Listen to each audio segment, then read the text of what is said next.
Hey everyone, and welcome to the Freedom Life Collab. This podcast is made up of unique voices and real conversations about leading, laughing, loving, and living freely. We are so glad that you could join us, and our hope is that we can help you experience freedom. So let's hear about today's topic. Welcome to the Freedom Life Collab. What's up, y'all? What's going on? I'm sorry. I couldn't resist.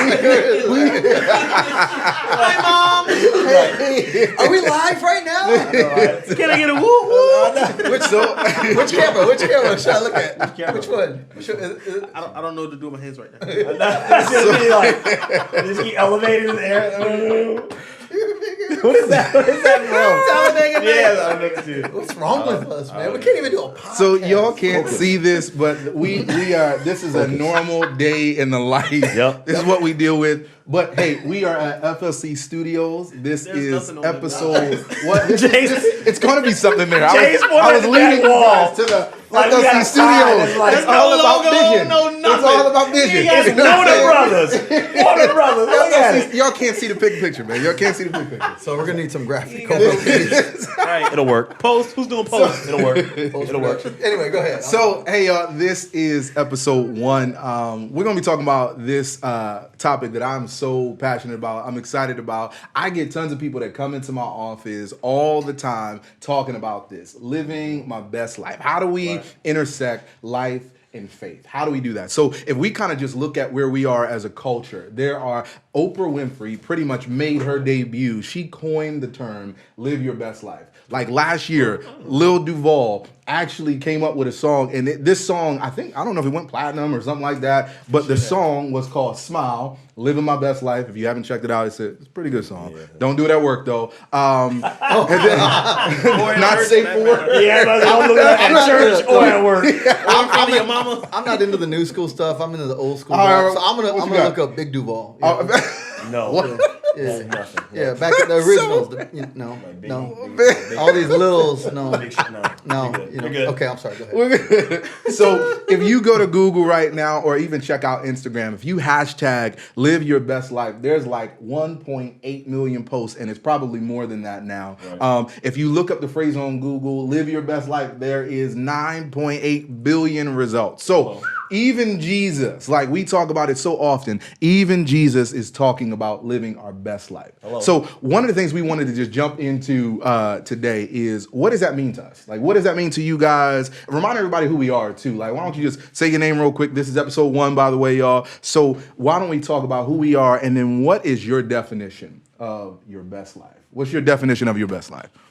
I take the hat off for this. Yeah, I know. Tough. It's tough stuff. It's a deep question. I don't know. Best life. I guess, yeah. I'm living it. Living the dream. Right.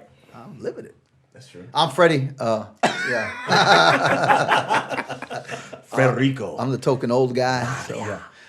Senior pastor here at Freedom Life Church. Mm-hmm. Well, what does it mean to live your best life? Living my best life. I actually feel like I am, man. Right. I just celebrated my 42nd birthday a little bit ago. Come on, man. And I had a moment of reflection.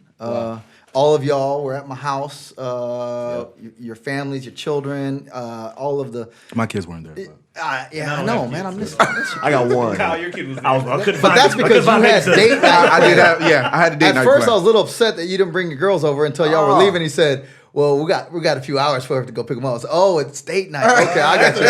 I'm not upset at that. I'm not upset at that. That's my best life. But anyway, so I was there. You know, some of my family had come in from out of town too, and I was like, things are going great, man. I wake up every day and I go to work doing something I absolutely love to do. Right. I'm blessed in every way. You know, I think I even posted something on Facebook about it, you know, and it was just like, I was just really reflecting. I'm like, man, this is great. I feel like everything's hitting all cylinders. I love the Lord. I see him at work in my children's lives. I see him at work in my marriage. I just feel like, you know, I get the opportunity to brag about my best friend Jesus all over the country. I get to do it like, and you know, it's fun. I get to do it with people I love and enjoy. Right. Like, I come to work excited to get to work. Like, I feel bad even calling it work. You know, it's for sure. So yeah, I feel like I'm just, you know, I go to bed at night. I got peace. You know, getting good sleep, wake up, and you know, there's problems, there's stuff going on, but it's like, man, it's that abundant life. It's John 10:10. Right. You know, I've come that you might have life in its fullness. Right. And I think sometimes, you know, and I could save some of this, but I think sometimes we get caught up because we try to let God know what that means for us instead of allowing Him to show us what abundant life truly is. Yeah, like we'll assign a dollar value to it, or we'll assign a house size to it, or we'll assign, fill in the blank, whatever it is, an achievement. But to me, it's really more about being totally comfortable in Him and in who He's made you, right where you are. Right. And then circumstances they interchange, but you can live your best life when you're living fully in who He made you to be. Yeah. And in that relationship with Him. So anyway, that would be good. It's a long. That's a so preacher much answer. So much wisdom. That's good, man. Like that's I think great. You hit on something that's so powerful. It's really about perspective. It's all about regardless of situations or circumstances. It's about what perspective do you have where you are? Because you could be maybe not at your favorite job or your career or whatever it is you're shooting for. You could be on that path going there, or you could just be hitting rock bottom in a moment. And whatever your perspective is in that moment, you just, it will help shape your experience. It helps shape just how you feel about where you are. Where do you see God at in those moments? I think I know my story. I've been through a lot of that where you are shooting for one dream, one goal, and you're like, man, I don't like where I'm at. I don't like how things feel. And then you're, struggling to trying to find that godly perspective. But then you just get real with yourself for a minute and you stop looking at, life half empty, but half full and saying, at least there's some progress. Mm-hmm. I think a lot of times when you talk to people, especially when they're, following Jesus, if we can just begin to with that perspective, with, where are the blessings of God in my life? Or where is His handprint? Where is His footprint in my life? I can start with that. That can at least get me to start thinking about a better life if I'm not at my best life just yet. You know what I'm saying? That's good. That's real good. That's real good. That's Pastor Kyle, by the way. Yeah. Sorry, I'm Kyle, associate pastor here. What's that a little click? Is that part of perspective that you're always ready? Got me ready. Fire away. Kyle does that at least once a day. At least once a day at every meeting. What do you have for us, Pastor Brian? I'm Pastor Brian. I'm the worship pastor at Freedom Life. I think when I think about living my best life, I think it kind of boils down to just being content, and being grateful. Thinking about I'm pretty young, but as I look back over the different seasons I've lived through and the different experiences I've had, what's helped me consider each of those seasons my best life is just being content in where God has me and the journey He has me on, and just even being able to see purpose in those uncomfortable seasons. Like I'm not may not be at the job I want, may not be driving the car I want. Hold on, what? No, I'm just kidding. Past seasons. This ain't current, fam. I don't even got my resume on my hard drive no more. As soon as I got hired, I deleted What's the resume? My last new job ever. What you were saying, I think even looking back in the past, past jobs I had, apartments living, cars or whatever, even though it may not necessarily have been what I preferred, I saw a purpose in it. And I saw, okay, God is using this to grow me into, the next best phase of what He has for me. So just being grateful and content with where I am, finding purpose in it. So if somebody, let's say, for example, somebody is, again, because I'm hearing a lot of themes. Wait. You didn't give us your definition. Man, I'm just kind of hosting the things. I'm just asking questions. Come on, moderator. I think that I'll say this is James, y'all. I think that our best life is just living a life of meaning, and I think Rev hit on. That's something actually I probably should say. I can't talk today, y'all. Pastor Freddie, we call him Rev, right? So one of the things that Rev says is this idea of John 10:10, and I just think that Jesus kind of has this really cool moment in John 10:10 where they're trying to figure out what is it? What should we be doing? Right. And he just says that you need to live a meaningful life, an abundant life, and the only way to live that abundant and meaningful life is to be connected to Him. And so I think that it's really, for me, it's the best life is a life of meaning. And I think that everybody's situation is going to look different. Everybody's meaning is going to look different. So some of us, like I have 3 girls, I'm married, I have 3 kids. And so my best life is going to be one that's filled with family. It's filled with just loving on them, being the best husband I can be, being the best father I can be. And then my other best life is just, okay, I also am an employee, but also a pastor. So it's shepherding on those people, but also honoring the people I work for. I just think I think Brian might have said it, and I agree with it. It's just really living your best. Like, so my best life is living my best. It's wherever I am, I'm living that abundance. So. Yeah, for sure. Yeah, that's what Paul was talking about in Philippians 4:13. You know, I can do all things through Christ. Like, I heard that growing up. I heard that as like a statement of power. Like, I'm able to do all things. I got power to do all things. But when I read it, he's talking about like his life's position. He's like, I know what it's like to need. I know what it's like to have. True. I know what it's like to be favored. I know what it's like to be unfavored. But I can do all things. Like, I'm gonna survive this. I can be okay in all of this through Christ who gives me strength. So, I mean, talk about that really quick. If someone is just starting a journey out, whether they're starting as a Christian, maybe they're not a Christian, whatever it is, like what are the starting points of living your best life? Like, because I feel like we could probably talk from a 30,000-foot view, but for somebody who's actually walking through this real time, what would we say? I think for me, at the most fundamental level, it begins with being okay being uniquely you. I think we are in a world and social media, filters and followers, and just the world we're in has really, I think, subconsciously taught us to chase, how do I become the next so and so? And I see it so often. I see it in my own children sometimes. I see it even in some areas of my own life where I'm like, having to remember constantly, God does not need me to be the next anybody. The world is waiting on me to be the first Freddie Villarreal. Like God spent 9 months uniquely knitting me together in my mother's womb with intentionality. And he didn't do that so that I could try to figure out how to be the next whoever or the next whatever. And I think often we see the highlight reel, especially with social media. Social media is a highlight reel. Right. We see the testimony, but we don't see the test, right? We see the celebration, but we don't see the pain that birthed that celebration. It's true. And I think sometimes we start trying to imitate or replicate someone else's fruit without understanding or walking through the process that led to that. And so we find ourselves just constantly trying to mimic instead of really growing into who God's calling us to be. And whether you're a follower of Jesus or not, I will tell you, the thing that the world is hungriest for are people who are totally secure in being who they are. I mean, that's that. It doesn't matter what environment you're in. Right. Sounds like you're talking about authenticity. Absolutely. Got that. And being okay with it. Not everybody's going to like you. That's okay. That's true. That's true. I'm fine with that. Not everybody's going to enjoy you. That's all right, because there's some people that are hungry to connect with somebody just like you. And I think that often we let our circumstances or insecurity is such a tragic thing. And I think when you get to being comfortable in who you are, all of a sudden a lot of the things that are basic human fears just don't have a grip anymore. If you really think about that, and you can even look at elementary school kids. Who is the most popular kid on the playground? It's usually the kid who has the most self-confidence, if you really look at it. And if you peel that back a little bit, why do they have the most self-confidence? Because they're either the most naturally gifted at sports or because they've got parents who have built them up like crazy. And so they know their value and worth because someone spoke that into them, or because they have found something that they excel at. And they just carry that. And I think that at the heart of every human being is a desire to realize I'm enough, right?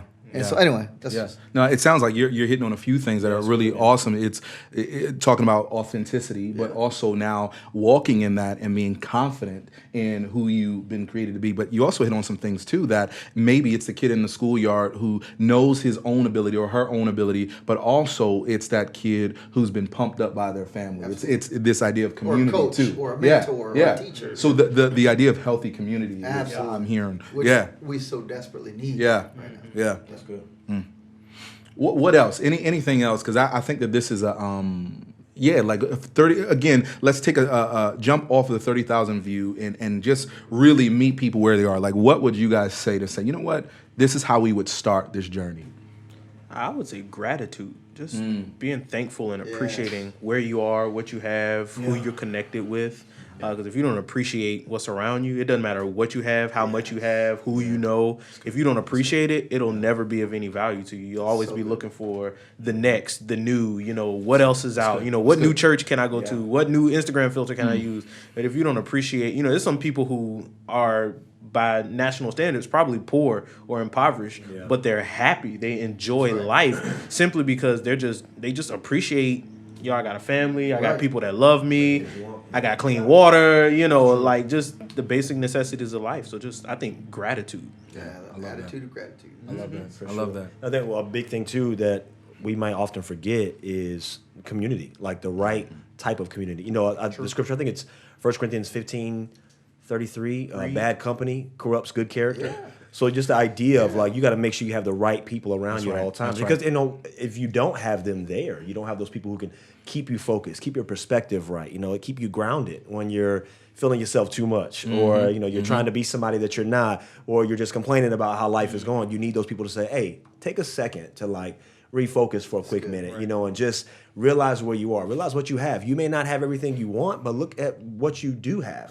You have what you need in this moment. So if we can start at that place of just, where is my life at now? And who are the people around me that can keep me grounded so I can see, God in my life? I think that's definitely something that I keep focused for myself. I need the right people around. Yeah, I think too. Yeah, I would say a universal principle. Right. Yeah. Show me your friends, I'll show you your future. Yeah, Exactly. no doubt about it. That's true. Yeah. Show me the people that have the most influence in your life, Right, and I will show you exactly what your life is going to look like in 5 years. Yeah. I mean, it's so true. And if you don't like if you look at your inner circle and you're like, man, these folks are not people I aspire to live like or be like, then maybe you should change your inner circle. Yeah. And that's just a real. That's tough. as real as It's it tough. gets. It's tough. Because I think that one of the things that, and we're preachers here, and so I've already kind of put a 4-point sermon together. Come on now. So we've got confidence in who we are. I bet you they all start with the same letter. Celebration. Too, you got the C, see, right? The C. It all start the same letter. Celebrations, gratitude. We got community, right? And so I would add Help just another us, point. Pastor. That's it. It's the C would be calling too. It's this knowing Called that. to do, So you know that you're uniquely gifted, but also knowing that you're uniquely called to do something. God has actually designed you for a reason. You've been designed for this unique moment in history to do something with that. So you're breathing for a reason. And I think that if we wake up every morning with that, whether you're a Christian or not, if you wake up every morning realizing that, wow, I've been actually placed on this earth to do something. Right. It gives you wow, I'm actually, and maybe that placement is not what we often think. We often get really stuck, as we talked about, the celebrity pastors and all of the Instagram and social media. We get stuck thinking that my calling means that I've got to lead thousands and millions of people, but your calling may just be go home and love your wife. Yeah. Your calling may just be go and love your kids. It may just be do your best work while you're at work. Actually give your time to something. So I think that's how I would phrase it too. Just calling. You've actually been uniquely designed, and not just designed, but designed to do something. So. Yeah. Go ahead. I'm sorry. Got a question. It's not from me. It's from a caller. Oh, we got a caller. Yeah, we got a caller. Caller on the line. We ain't got no call. We ain't got no phone set up in here. No, I hear this all the time from people in my age group and younger mostly. What do you say to the person who's searching for their calling? I love it, man. This is great. I've heard that verbiage a lot. Let's do it. I'm searching for my calling. I don't know my purpose. What am I supposed to be doing? Yeah. What do you say to that person? I think that we have, and I heard this years ago, but I love this, that there's a primary calling and then there's a secondary calling. That we are all placed in this spot to have a primary calling. And that primary calling was that God created me. They were asking Jesus, hey, what do we do? Teacher, teach us, what should we do? What's the greatest law that you've given us? And Jesus' response was, love the Lord your God with all your heart, mind, and soul, and your strength. And the second one, which is equally as great, is to love your neighbor as you love yourself. So our primary calling, no matter where I am on this earth, no matter what I do for a living, no matter who I am, no matter how much money I have, is that first portion, is that I've got to make sure that my spiritual life is set up. I've got to love the Lord my God with all my heart. And my secondary calling is love the people in my sphere of influence. So we're not talking about money. I'm not talking about, your career. I'm not talking about any of that stuff. I think that our primary calling as humans is really that piece. Like that's why there's this tension when we're not doing that stuff, because we've put the secondary calling in place of the primary calling. So let's ask that old, churchy pastor question. Do you have to have your primary calling in place in order to really know your secondary calling? Or from a churchy perspective, I almost think we would say absolutely. You need to love the Lord your God with all your heart, soul, mind, and strength, and then God will unlock and show you how He's who He's created you to be and what He's called you to do. But I ran into people too who maybe don't know the Lord just yet, but they're pretty gifted at something. They may not be using it in the right area. But I think that if you put the secondary calling before the primary, you can do it well. It's not to say that you can't be gifted in that area,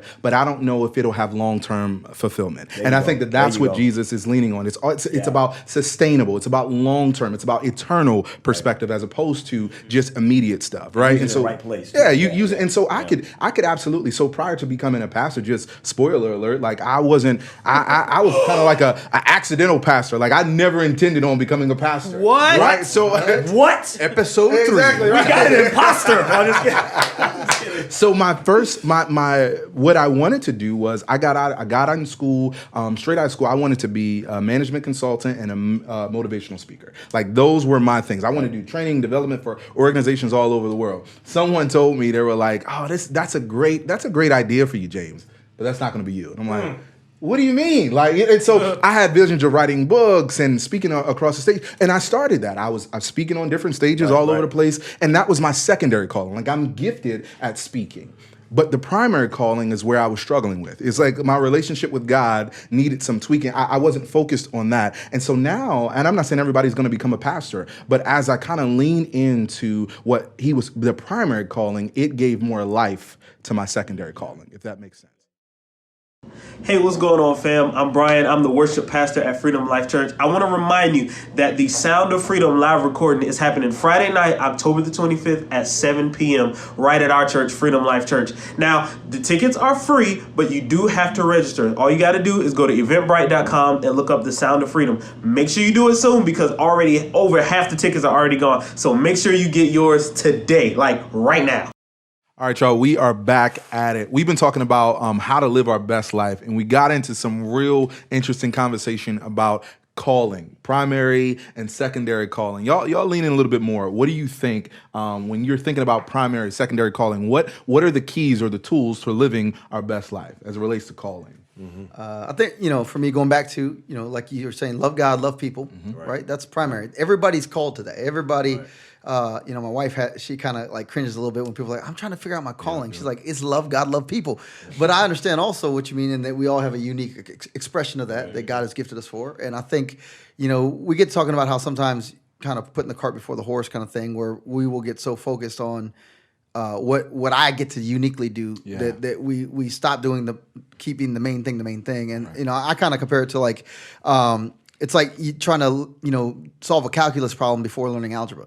You might by some dumb luck figure out a problem and get the right answer, but that doesn't mean you're going to be able to replicate that success. It doesn't mean you're going to be able to teach somebody else how to have that success until you can get the foundation solid. And I think to me that's the foundation is that love God, love people, and then it's like from that he will take me into the other things he has for me. Yeah. Right. Yeah. Yep.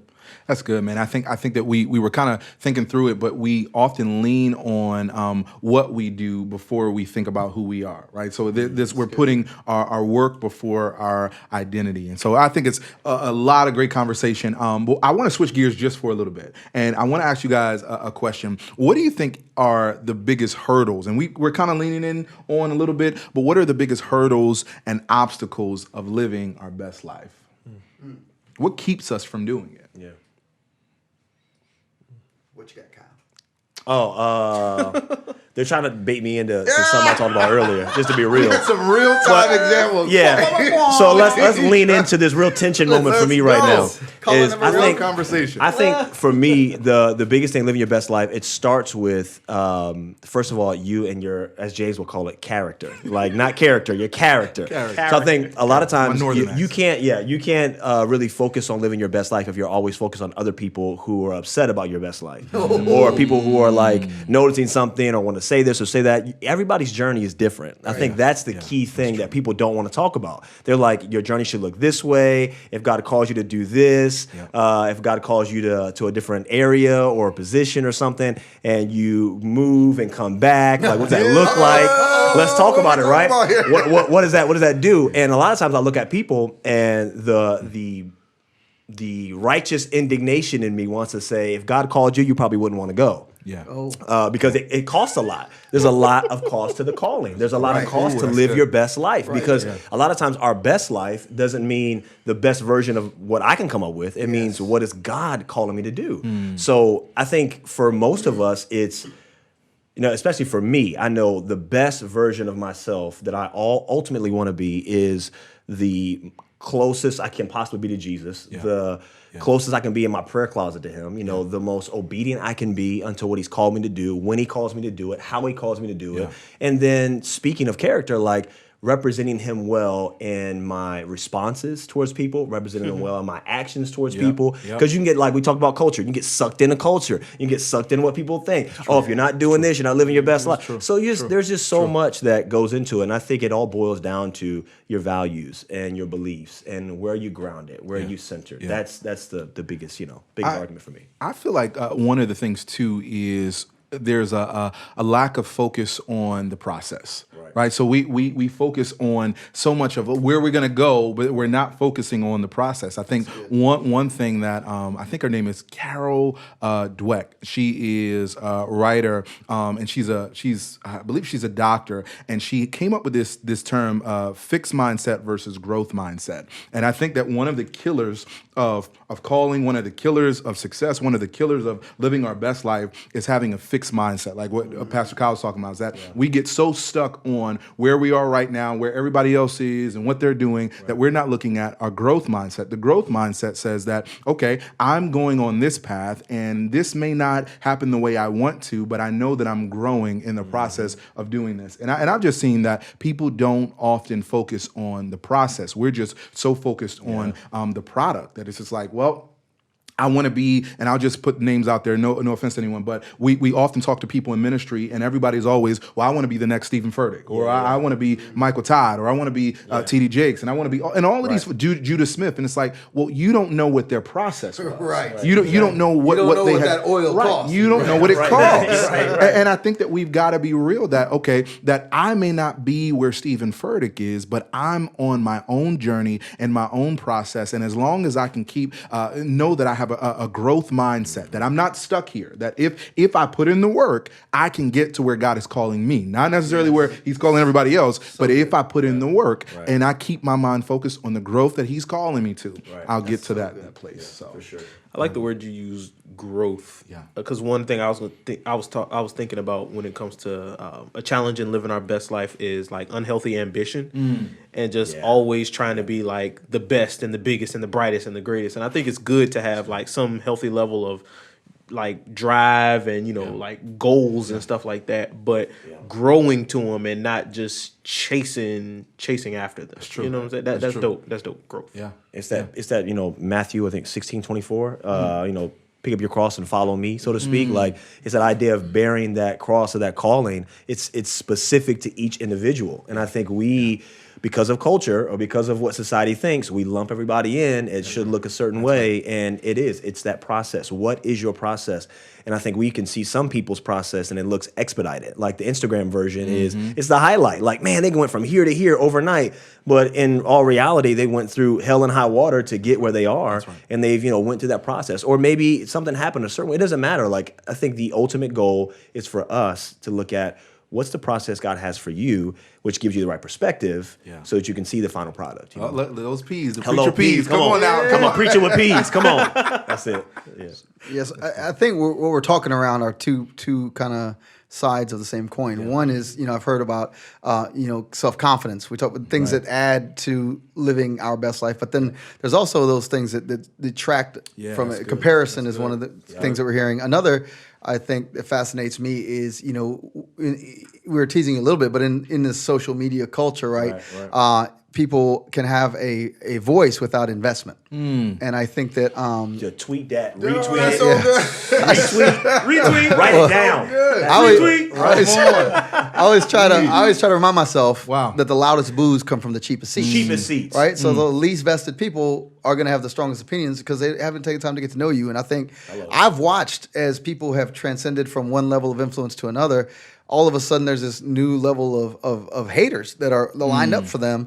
And I've seen people navigate that successfully. Right. And I've seen people really dive into it. And I feel like, man, you are just giving your platform that God has entrusted you with to people that should not have the voice of your audience. Right. And I think for me, there's always someone, anytime you're doing anything for Jesus, anytime you have something you're excited about, there's always going to be people lined up to speak against it or say, well, I wouldn't have done it like that or whatever, we were talking about, always throwing shade. And I think that what you realize quickly is those people tend to have, they have this opinion about something that they have not put in on. They don't know the weight and the cost. I had a mentor a long time ago who always used to tell me, he'd say, Freddie, criticism is easy. Management is difficult. Yeah. Mm-hmm. And the further I go, the more I realize there's truth in that. It's like we can all be the armchair quarterback. But none of us know what it's like to be getting, blitzed by 320-pound defensive ends and trying to figure out in seconds what to do. So I always try to keep that in my mind, like, how did Jesus respond to his haters? That was my next question. That was my next thing. How do we lean into that? How did Jesus respond to those who were coming against him? Yeah, that's right. If you really narrowed it down, like even at his trial, Let's go. people say that you are the Christ. Yeah. What do you say? Yeah. Jesus didn't even answer. He said, "It is as you say." Yeah, right. Like he's like, "You want me to give you an answer, but you just spoke it." Exactly. Like he wouldn't even dignify them with a response to their question, because like it doesn't matter what I say to you, you won't be appeased. Right. So I'm just gonna flip the script on you, like, and I see that on social media sometimes. We'll preach something, and this past week, somebody got excited at our church. Quoted Pastor Scott, who from Chicago came down, at Freedom Life, and he was preaching, and somebody from our church quoted him, and somebody showed up right away who doesn't go to our church, who is trying to build a platform for themselves, and was trying to criticize and critique and argue, and I'm like, and then somebody tagged me in it, and I'm like, I'm not even responding to this, because why would I give them access to all the people on my social media that I have built credibility with for a reason over time. And then now when I respond to this comment, there's going to be however many thousand people looking at this person's comment that would never have seen it had I not had any interest in responding to it. And I think that's a heart check too. Yeah. It's like, are you okay with the fact that people are out there saying stuff about you that isn't true? Huge. If my life was half as interesting as some of the lies that have been spread about me, let me tell you something. Like it happens. Get this man a reality show. It happens, Exactly. That'd be like primetime television, But I know who I am, and people who know me know who I am, so. It feels like almost something that you're leaning to that even Jesus led into. It feels like often one of the biggest obstacles for this best life thing is asking the wrong questions. We're asking the wrong questions. I'm asking how that person is doing. I'm asking what is this person going to do. I'm asking how much money can I make and all these other things. But the real question is, who are you? Like the real question is, who has God made you to be? What does He say about you? Like what does He say about you, and what are you doing to live out what He said about you? So, yeah. I like that. What else we got, y'all? Man, I'm still sitting on this. When you think about living your best life, trying to put the pieces in the right place. What it still kind of gets in my brain, or it makes me kind of think a little bit each day, is the people that I kind of talk to who are struggling on that path, trying to find out what their best life really is, or they have difficulties, people talking about them, just have things that don't maybe naturally happen in church culture. They have things going on in just culture themselves. They got people they're arguing with. They got relationship issues, this and that. And I think maybe it's a question to throw around, but how do we really speak to some of those real areas? Like, how do we get people to, and you don't, it's like counseling. You sit down, you start talking to them, and you're like, well, let's tackle this area. Let's tackle that area. You know, you can have your best life here, but then when you go home, your marriage is like this. You have your best life at work, but then, so finances, you got all these different things. How do you kind of get a holistic approach when it comes to my ultimate best life? Not just the best feeling, but my overall best life. And that's something that still kind of plays my mind today, That's good, man. That's good. I think that you guys are much wiser than me at the table, so I'm gonna kick it around. Come on. What's everybody looking at? Brian, what you got, Brian? I don't know, man. Like, I don't know. We're in I don't know when this is gonna air, so I'll try to be as time sensitive as possible. Hello. I would say that currently our church is working on arranging and putting together some music to put out. Right. And one of the things I've been telling myself is I'm okay with looking back at this and saying, and recognizing growth and saying, okay, we can do better now down the road. But I want to be able to look back and say we did the best we could with what we had when we were there. That's good. And I think maybe that's the goal. Just do the best you can when you can. Okay, I don't drive the new Lexus. Right. But my Mazda is clean. Right. Exactly. You know what I'm saying? Like, I'm doing the best with what I have. Right. Do I have goals for more? Sure. But if I don't get it, I got gas in my tank. I can afford the maintenance. Right. I got Armor All on my tires. Like, I'm sweet. I'm straight. I always want to look back and say, I did the best I could. And if not, I'm doing the best I can now. Yeah, to your point, Brian, I was thinking about Stephen Covey, and he talks about the circle of influence and the circle of concern. And the circle of concern are all of those things that, concern us, but we don't have a direct influence over. And so we have this concern of like, oh, I want this to change. I want this to happen. I want this to happen. But then our circle of influence are the things that we actually have a direct influence over. So I have a direct influence over my attitude. I have a direct influence over my performance and what I do at work, how hard I work. I also have a direct influence on how I love the people around me, how I steward what I've been given. So I feel like some of the shift is that we stop focusing so much on the circle of concern and focus more on the circle of influence. Stephen Covey talks about it, that our circle of influence starts to grow. And now we can actually we can have our influence actually change the circle of concern. So, and I would probably say too, James, I would add to that as you think about how some people have compartmentalized success versus a success that transcends to all areas of our lives, right? I think what I've discovered is when you see compartmentalized success, it's because someone has figured out behaviors that lead to success or results in a certain environment, while they can completely be disassociated from those same behaviors in a different environment. So to me, it's moving from behavior to values.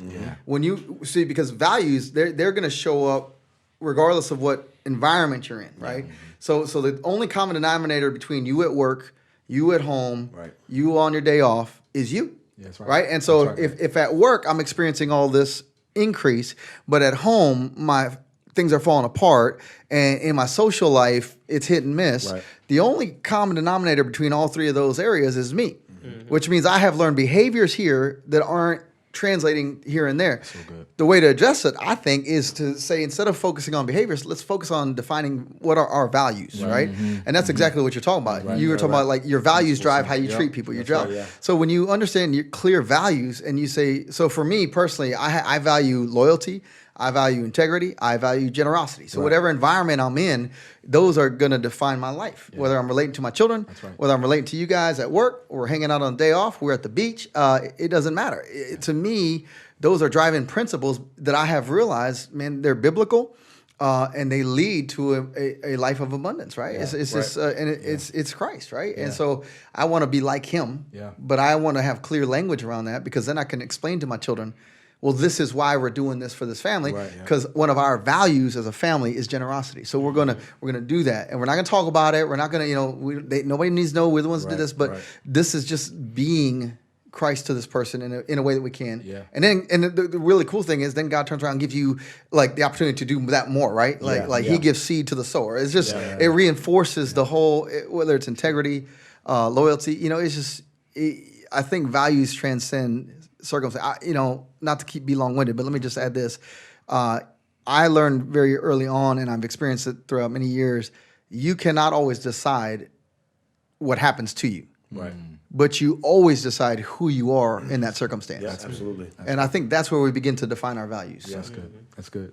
Yeah, I think it's real good. So if you guys are trekking with us at all, I came up with some more C's for our thing. So we've got confidence. Right. So I'm just for all the note takers, people who are C's. watching or listening to this, you've got confidence. It's really thinking through all authenticity, celebration. It's showing gratitude. Right. It's community. It's being around people who love you and you love them. It's show me your friends and I'll show you your future. It's calling. What is that? What does that look like for you? The primary, secondary calling. It's really cultivating something. It's spending time actually working the process, working through that stuff. And then it's the cost. It's identifying the cost. Like, what is this going to cost me? Like, am I actually putting in the work? And Rev, you were hitting on it too, this idea of clarity. It's asking the right questions, not just the questions that everybody else is asking, but Jesus was so good at that. He would always flip the script and ask the right question. You don't really care about this stuff. You just want this. So ask the right questions. What did you say that last C word you want to say, James?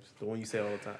And the last C, I feel like would be character. Character. All right. So as long as we know it's character. I love it. Character. I love it. Hey, yo. So, we have so much more to talk about, but I know that there is, like, we want to make sure that this is a spot that you can listen to on your run, while you're driving, whatever. So real quick, as we get ready to kind of wrap this one up, is there any last quick thing that you want to say, little tidbit, little quick word that you want to give to the folks that are listening and watching? I think the takeaway from it for me is, living your best life is really about a journey. It's your life. It's a time span. You can have time stamps in certain areas of your life, but it's that word we kept going back to, which was growth. Yeah. You got to grow in each stage. If you're the same person, 10 years from now, and you haven't, gained values or changed your beliefs, or your character doesn't look different, then you might want to reevaluate, really who you are and what type of growth plan you have. So I think it is that journey. Yeah. I would look at the idea of individuality in all of this, like living my best life. Like, my best life won't look like somebody else's best life, and just figuring out, what does happiness look like for me. Good. Yeah, and I think for me, one of the biggest things that I think about is, we all get the same 24 hours in a day. Yeah. So when you observe people that are living their best life, or at least it seems that, or them close enough to know they actually are, I think they have the same 24 hours in a day that you do. Right. So it's how we choose to spend it. And if you forget everything else we talked about, every other C and all the, listen, if you forget everything else, I would just say, live to intentionally invest in others. If you live your life for yourself, you're going to find yourself by yourself, right? I think it's a universal principle. Proverbs in the message, in Proverbs 11, I believe verse 26 says, the world of the generous gets larger and larger, and the world of the greedy gets gets smaller and smaller. Yeah. And to me, that's a basic principle. Make somebody smile today. Yeah. Give somebody a compliment today. Absolutely. Yeah. Buy somebody lunch today. Yeah. And experience a better life. I'm serious. Like, just if everything else we talked about, just, be intentional about blessing other people. Absolutely. And you're going to experience a different life, a different day. So. Yeah, yo, I'm going to end off there, man. That was episode 1 of the Freedom Life Collab. I hope that this is something that you guys are benefiting from. Make sure you like, you share, subscribe. Really, our intent is that you would be able to lead, laugh, love, and live freely. That's all we're going after. So hopefully this was good for y'all. Episode 1. We're out. Hey, man, be sure to share it on your MySpace, too. Yeah. That's good.